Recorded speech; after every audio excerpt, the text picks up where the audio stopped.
Yeah, I'm really excited. Just evaluation and see what you got, and just to get the guys in a good frame of mind to have a good game tonight. I think they need to get on the ice and get the anxiety away and have some fun. You spent a lot of time in meetings today versus yeah. skate. What was the purpose of the message? Well, actually, I had pretty good practice yesterday. We have, 4 games in 6 days. It's been a lot of, there's anxiety. A lot of their heads are spinning. I've been in those positions before, so I think nervous energy is better staying here. And I don't like the long meetings. We had a little bit longer today, but it's just because of the situation. Players don't love back-to-backs, Rick, but a great evaluation. Who doesn't like that? Well, you. I love back-to-backs. No, I swear to God, the second game's the best. But I meant whether, if you're traveling across country or whatever, but right. But from an evaluation process for your staff to have back-to-back games and another one, how's that going to help you in terms of just to seeing what you have that quickly? Well, I think back-to-back, you really test guys, the habits of guys. They do it in the first game. Can they do it in the second game? There's, short amount of time, rest, I get it. That's where the mental toughness comes in. We need you in this spot. Can you keep doing it? It's hard to do it every time, and I think that's one thing we really focus on here is last couple of days, we got to make sure you come into your spots every day and tracking changes, like the bad changes in the tracking is something non-negotiable for me, and that's something that we got to work on from tonight.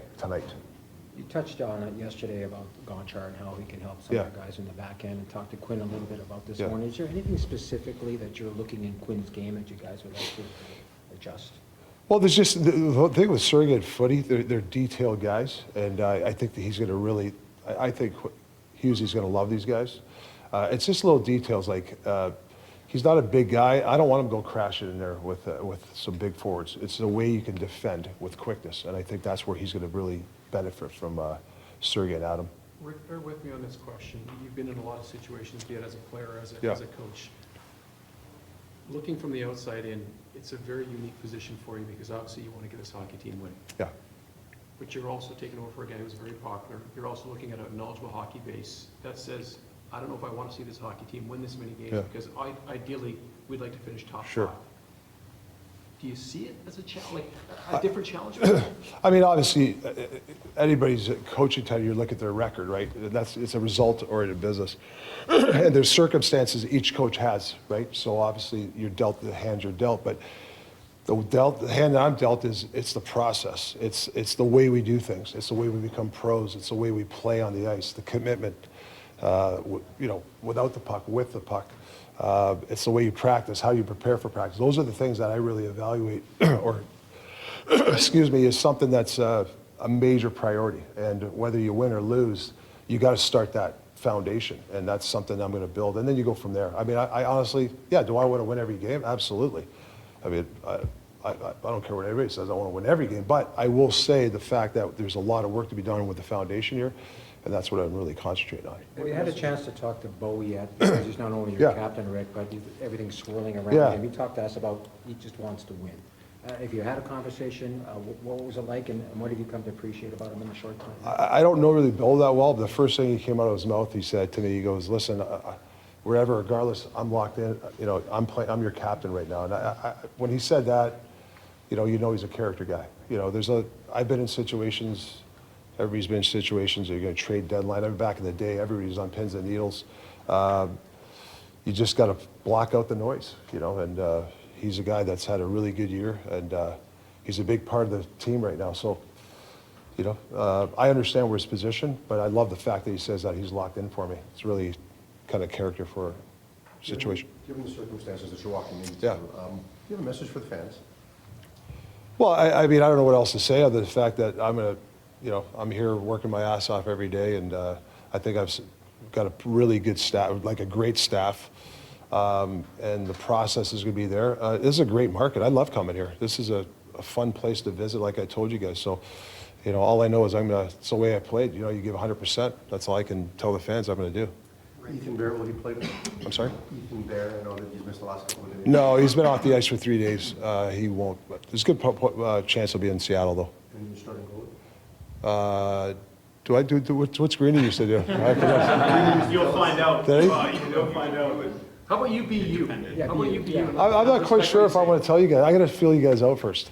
I'm going to tell you. What's a good follow-up to that is, how do you handle your goaltenders? I mean, obviously, Demko's still out of an injury. Do you defer to Ian Clark a lot? Yeah, Clarkie, I've had good relationships with goalie coaches before, and I kind of really rely on that. And I know Clarkie's a really good goalie coach from just talking to other people, so I'll rely on him a lot, and then what I see too. You'd probably like to have a mini camp next week, but you're not allowed to have one. I would- How do you approach next week, your staff? I would give everything for a mini camp. Like, I would give Yeah. not half my salary, but I might give a little bit up for this training camp. Yeah, listen, it's hands, you're dealt that stuff, and I'm sure other teams are going to go through it, but yeah, one practice, and then you're not going to have, next practice was in Jersey, Yeah. pretty well. So that's a tough one, but you got to promote mental toughness and physical. If the coaches can't complain because the players see that, so they got to make sure that they're ready to go. Rick, what can you implement, given how little time you've had, in terms of changes to how this team plays? To me, it's the play without the puck, and there's some little things like, a good change or a good track, a good back check. Don't dump your problems to somebody else. I think you can correct those every day. System stuff I'm not too worried about. There's a few things I want to change. I don't want to change right now because I don't want to throw too much at these guys. But definitely the commitment to these little things are huge, and to win hockey games and be a good teammate. Why would I come off late? Give my problem to my other buddy. And it's just not the coaches who are accountable. I told the players, I remember back in the day, if a guy doesn't come off and I got to jump on and got a back check, don't be afraid to give the guy crap. That's part of being accountable. Not just the coaches, it's also the players. So have that little bit of fire to be able to do that. Are we going to see some different guys used on the PK already tonight? Yeah, there'll be some guys there. Yeah, so it's definitely, my style when it comes to that. Yep. One thing that's been interesting is at training camp, this club opened with Quinn Hughes playing a little bit on the right side. Never really saw that in a game that counted, right?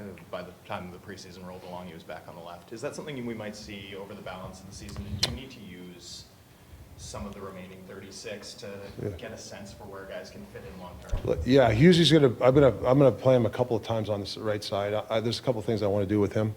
Probably have him out there more offense zone draws, a little more specific roles for some D, so they understand. But Hughes, we're going to move him around a bit, and there might be some guys get moved around in certain situations too, so they got to be ready. Well, one thing that's unique about this is we've had a chance to watch you analyze hockey all season. Yeah. And from the basic tenor of your analysis, I'd say you're one of 32 NHL head coaches that's a fan of heavy hockey, probably fair to say. This team may not be built necessarily to play that style, but are there things your players can do or lineup things you can do to narrow that gap? Yeah, I think, if you're not a heavy team, you can still defend with quickness and brains. The year we won the Cup, when I was assistant with Pittsburgh, we didn't have the biggest defense, and actually Letang was out, but we defended with quickness and we defended with structure, and that's why we won. So you can overcome certain things. Yeah, would you like some big defense that can, 6 Cal McCarrs? I mean, that'd be unreal, but you don't have that. But you have players that if they have good hockey IQ and quickness, you can overcome certain things, for sure. JT Miller at center, that's what you went with the practice yesterday. Yep. When he's played center to this point in the season, defense hasn't necessarily been the issue that the offense has, which is perhaps not what we'd expect based on Miller's skill set.